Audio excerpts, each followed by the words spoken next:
लाल किताब कुंडली में टक्कर के ग्रह देखना बड़ा ही महत्वपूर्ण होता है, क्योंकि टक्कर का जो ग्रह होता है वह इस तरह से टक्कर करते हैं कि एक ग्रह दूसरे ग्रह के फल की हानि करता है और दूसरा ग्रह पहले फल की हानि करता है।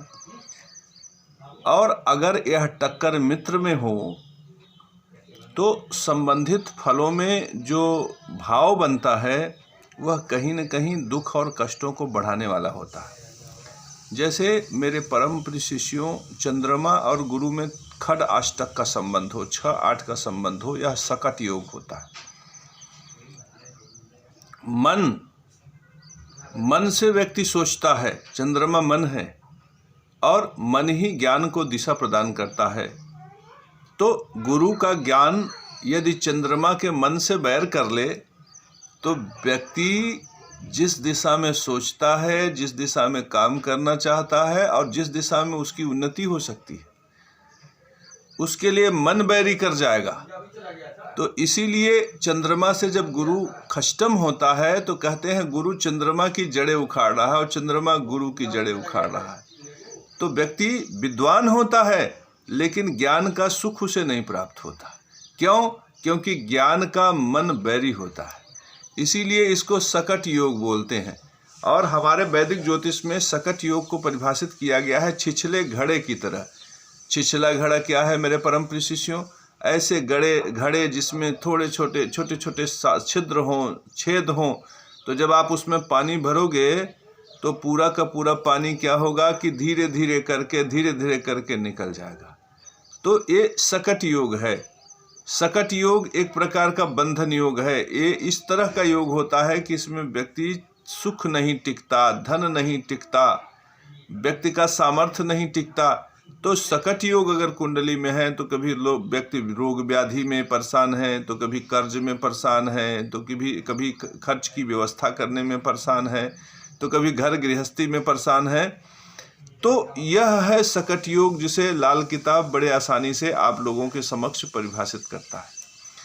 तो मेरे परम प्रिय शिष्यों, 6-8 का संबंध जैसे आपने देखा चंद्रमा गुरु, इसके अलावा चंद्रमा किसका कारक है? सुख का कारक है, घर मकान का कारक है, माता का कारक है।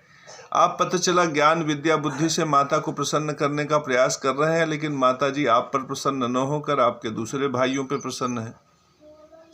आप सुख साधन की बढ़िया व्यवस्था करना चाहते हैं, पता चला सुख साधन आपको धोखा दे रहा है।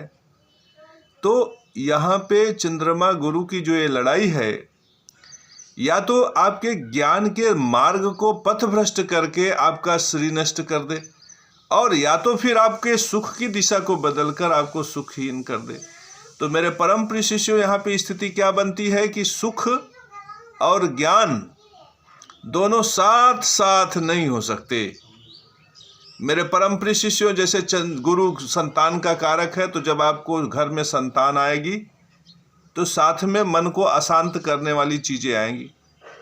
इसी तरह से जब आप सुख प्राप्त करेंगे तो आपके ज्ञान विद्या बुद्धि को भ्रमित करने वाली वस्तुएं भी आपको प्राप्त होंगी। तो यह है चंद्रमा और गुरु का टक्कर। तो कोई भी कुंडली है तो पहले आप देखो कि किसी भी ग्रह से 6-8 का क्या संबंध है। जैसे हमने एक कुंडली देखी जिसमें 5वें खाने में सूर्य बैठा है। 5वें खाने में सूर्य का अच्छा फल माना गया है लाल किताब से, क्योंकि 5वां घर गुरु का पक्का घर है और सूर्य का अपना घर है। तो कहते हैं 5वें घर में यदि सूर्य हो तो संतान यशस्वी होता है, ज्ञानी होता है, विद्वान होता है, नाम यश कीर्ति को बढ़ाने वाला होता है, थोड़ा क्रोधी होता है लेकिन वो बहुत बड़ा राज्य प्राप्त करता है। ऐसा शास्त्रों में लिखा है। अब आपको मैं बताऊं कि अगर गुरु 10वें स्थान पर बैठ जाए, सूर्य 5वें स्थान पर हो और गुरु 10वें स्थान पर बैठ जाए, तो यहाँ पे जो सूर्य है, जो यहाँ पे विद्या प्रदान करने वाला है, जो संतान सुख प्रदान करने वाला है, उसका गुरु जो है शत्रु हो गया। गुरु आकाश तत्व ग्रह है, प्रकाश के लिए पूरा आसमान पैदा करता है और ज्ञान को व्यापक बनाता है, ज्ञान को जन जन तक पहुंचाता है। तो जब गुरु सूर्य लड़ेंगे तो ऐसी स्थिति में क्या होगा कि व्यक्ति ज्ञानी होगा, विद्वान होगा, लेकिन अपने विद्या का उपयोग बहुत सीमित दायरे में करेगा। अपने विद्या का उपयोग बहुत बड़े दायरे में वो नहीं कर पाएगा। तो यहाँ पे गुरु सूर्य के टक्कर के फल मिलेंगे।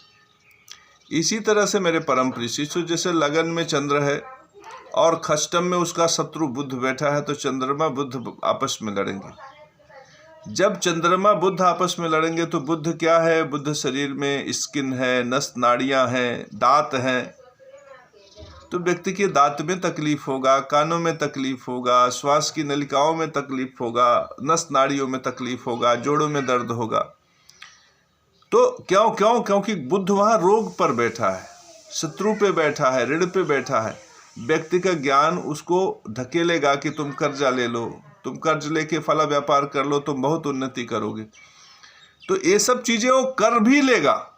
बुध ऐसे छठे भाव में अच्छा फल करता है, व्यक्ति को ज्ञान, विद्या, बुद्धि, युक्ति, तर्क से युक्त करता है और विषम परिस्थिति में भी कर्ज इत्यादि के माध्यम में व्यक्ति के जीवन में बहुत बड़ा प्रगति प्रदान करता है। लेकिन अगर चंद्र का शत्रु है बुध, तो ऐसी स्थिति में क्या होगा मेरे परम प्रिय शिष्यों? यदि चंद्र का बुध शत्रु है तो व्यक्ति व्यापार भले ही बढ़ा ले, लेकिन मन को सुख नहीं प्राप्त कर सकता, मन अशांत रहेगा। जैसे कोई व्यक्ति है, बहुत बड़ा व्यवसाय खड़ा किया है, लेकिन उसी के साथ कर्ज भी है, उसी के साथ शत्रु भी है, उसी के साथ रोग भी है। तो अगर खष्टम में बुध है और लगन में चंद्रमा है, तो ऐसा व्यक्ति बड़ा व्यापारी, ज्ञान का व्यवसायी, बुद्धि, तर्क, युक्ति से काम निकालने वाला, पैसे रुपए से संपन्न हो सकता है। लेकिन मेरे परम प्रिय शिष्यों, यह भी ध्यान देने वाली बात यहाँ पे है कि वह व्यक्ति क्या मन से सुखी है? क्या मन में उसके फितूर नहीं आ रहा है? क्या बुद्ध उसको मन में शंकाएं नहीं पैदा कर रहा है? क्या बुद्ध का तर्क उसके मन में विषाद नहीं पैदा कर रहा है? यह भी सोचने वाली बात है। तो यहाँ पे मैंने एक लाल किताब का सूत्र दिया, खड़ाष्टक 6-8 का संबंध। कोई भी ग्रह अपने छठे ग्रह को टक्कर मार मार के बर्बाद कर देना चाहता है, और कोई भी ग्रह अपने से 8वें की जड़ें काटता है। तो ये लाल किताब का सूत्र इतना जबरदस्त है कि अगर आप लगा के देखो, अगर किसी के लगन से मंगल टक्कर कर रहा है तो व्यक्ति को पराक्रम का सुख का आसानी से प्राप्त नहीं होता।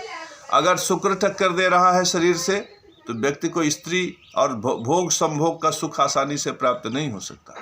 यदि बुध टक्कर दे रहा है शरीर से तो व्यक्ति किसी व्यवसाय में आसानी से सफल नहीं हो पाता।